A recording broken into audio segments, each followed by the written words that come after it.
이번 시간은 이제 그 바빙크의 개혁 교의학을 한번 계속 스피드 있게 읽으려고 생각합니다. 그래서 매우 빠르게 읽기 때문에 이제 디테일은 상당히 떨어집니다. 그래도 이제 거기에 대해서 이제 팁을 가면서 이야기하니까 여러분들이 또 읽으면서 보시면 좋겠고요. 또 저도 우리 책이라는 것은 계속 반복을 해야 되니까 다시 이제 반복할 기회가 있다면 이제 또 그런 기회를 찾겠습니다. 먼저 일장 1절이라고 해야 되나요? 일항이라고 해야 되나요? 1절이라고 여기는 일장이라고 했네요. 서론의 1장. 우리는 이제 박태현 교수가 번역한 이제 개혁교의학을 놓고 이제 읽고 있습니다. 그래서 이제 저는 이제 김영규 박사님께서 번역한 것도 이제 출판되기를 기대하고 있습니다. 그래서 번역분들이 많다면 훨씬 더 우리가 빠르게 이해할 수 있고 비교할 수 있거든요. 근데 이제 박태현 교수님과 김영규 박사님 모두 다 네덜란드어를 이제 번역을 한 것 같아요.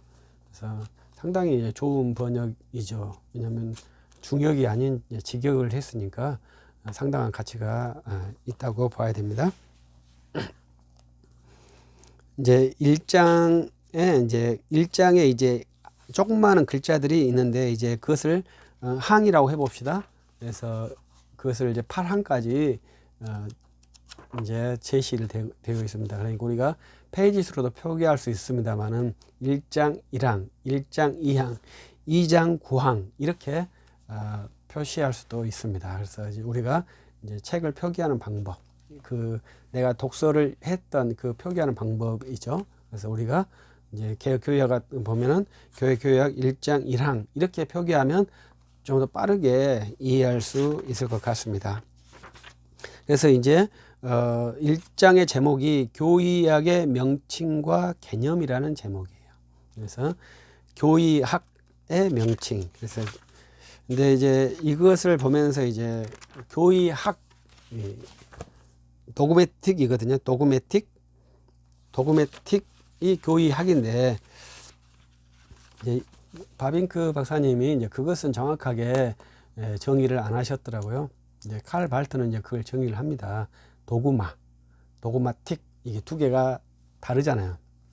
그래서 도그마는 확정된 것입니다. 도그마틱은 확정된 도그마에 근거해서 훈련하는 거예요. 그래서 이 바빙크 박사님도 도그마틱 하니까 그것은 뭐예요? 학문으로서 계속 훈련되는 과정을 도그마틱이라고 하는 것이거든요. 그러한 내용을 지금 쓰고 있는 거예요. 그래서 이를 항해서는 그 도그마틱 그러니까 교리를 훈련하는 것을 어떻게 했느냐 이거예요. 근데 초기에는 센텐스 명제집이라고 해서 교리를 중세시대 때 시작이 되었습니다. 그래서 처음 이제 우리는 시스템이라고 하잖아요. 교의학을 시스템이라고 하고 센텐스라고 하지 않고 시스템이라고 하는 것이거든요. 근데 처음에는 이제 센텐스들이 쭉 모아다 보니까 그 센텐스를 이제 배열을 하면 이제 그것이 시스템이 되는 것이죠. 그래서 바빙크의 개혁교의학도 센텐스들을 다 모은 거예요. 그래서 그것을 항이 다 센텐스거든요. 그것을 이제 내용 맞게 분류한 것이 이제 시스템이 되는 것이죠. 그러면 이제 우리가 이제 그것을 내용들을 이제 학문이라고 했죠.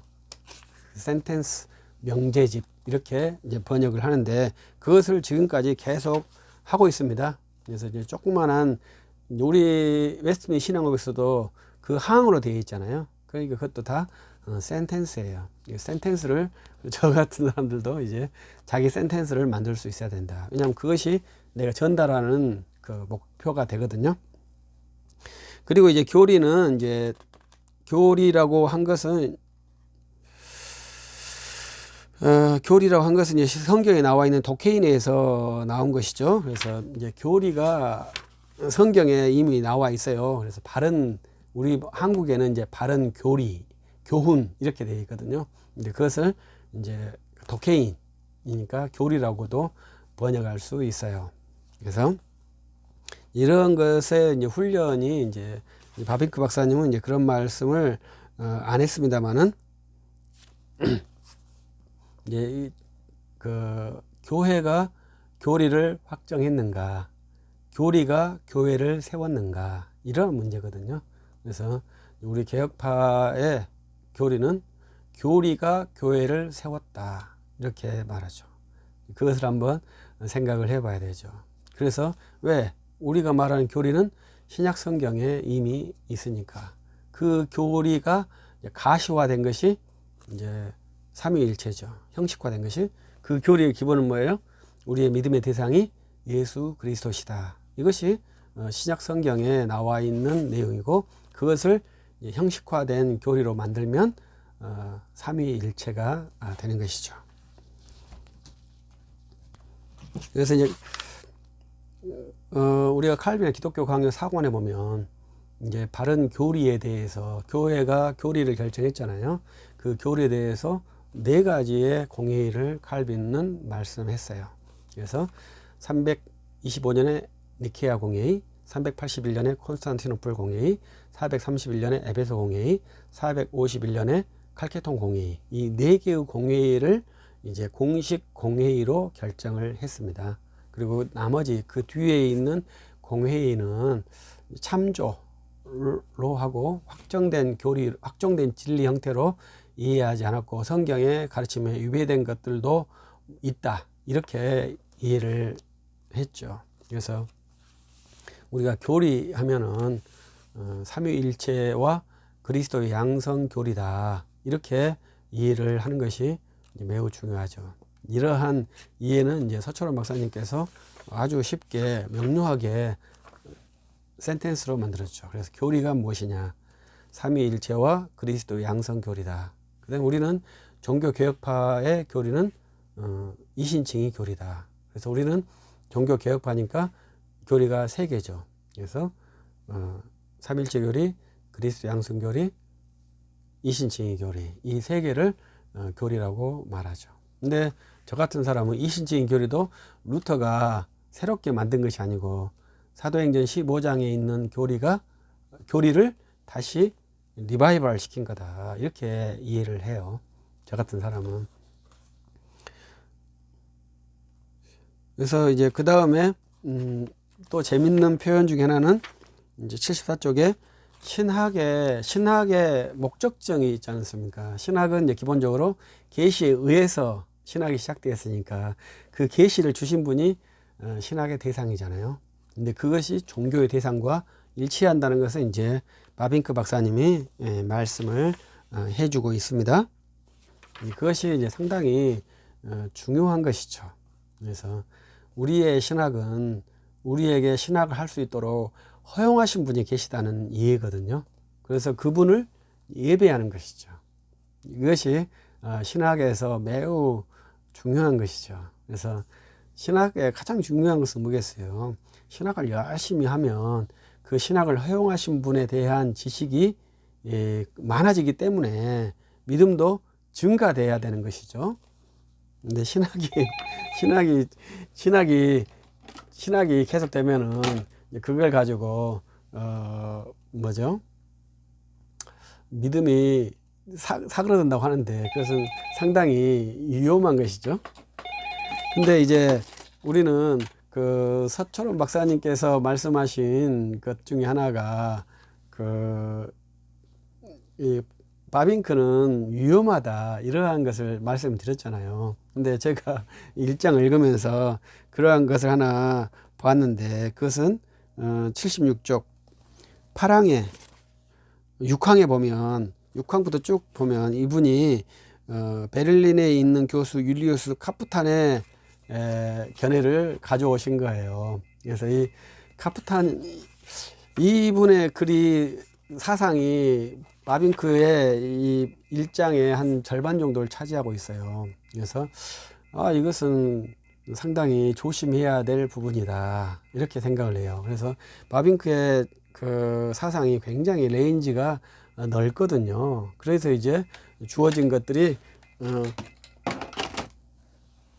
있는데 그것 중 하나가 이 카프탄이라는 분의 사상을 가져왔기 때문에 이것도 서철원 박사님께서 보셔서 그 초입에 있잖아요. 그래서 위험하다. 철학에 너무 근접해 가 있다. 그래서 이제 우리가 철학을 어떻게 핸들링 할 것인가, 이런 것도 굉장히 중요한 훈련이거든요. 그래서 이제 이러한 것을 한번 이러한 것 때문에 이제 바빙크의 사고에 약간 철학에 대해서 너무 밀접하게 가기 때문에 이제 발트의 경향에 갈 수 있는 우려가 있다, 이렇게 예단을 할 수 있겠습니다. 그래서 바빙크 박사님이 이제 카프탄의 체계를 많이 가져온 것은 그 신학 체계에는 좀 적합하지 않을 수 있습니다. 그리고 마지막에 이제 보면, 이제 1장 마지막에 보면 교회의 소명에 대해서 말하는 것이고요. 그 소명은 모든 지식에 넘치는 그리스도의 사랑을 아는 것이다, 이렇게 표현한 것이고, 또 신학의 최종 목적은 주님의 이름을 영화롭게 하기 위해서 학문의 유산 가운데서 하나님의 각종 지혜를 알리는 것이다, 이렇게 말씀을 했어요. 이제 이러한 표현을 여러분들이 동의하실런지는 저는 잘 모르죠. 그러나 이제 여러분이 생각하는 교회의 소명이 무엇이고 신학의 최종 목표가 무엇인지를 알면 좋겠죠. 밝히면 이제 바빙크 박사님은 이렇게 이해했는데 나는 이렇게 한다, 이렇게 말할 수 있든지, 아니면 바빙크 박사님이 이렇게 말했기 때문에 나도 이렇게 따르겠다, 이렇게 말하면 되겠죠. 그러면 다른 신학자들도 이렇게 말할까요? 그것이 이제 신학의 변별 훈련이 되겠죠. 그렇기 때문에 이러한 지식은 좀 정확하게 알아야 되죠. 그러니까 바빙크 박사님이 말한 교회의 소명, 신학의 최종 목적이 무엇이다, 이것을 아는 것이 이제 기억력의 분야에 있어요. 근데 저는 신학의 최종 목표는 복음 전도라고 생각을 하거든요. 그러니까 저하고는 같지 않죠. 근데 이것을 좀 더 우리가 조직신학적으로 말하면, 조직신학의 파트에는 변증학과 험증학이 있어요. 그래서 우리는 이제 변증학, 험증학, 박형영 박사님께서 열심히 말씀하셨는데, 변증학과 험증학이 있다고 생각은 하는데, 변증학이 무엇이고 험증학이 무엇인지 잘 이해가 되지 않게 되어 있더라고요. 그래서 제 나름대로 제가 정리를 해봤습니다.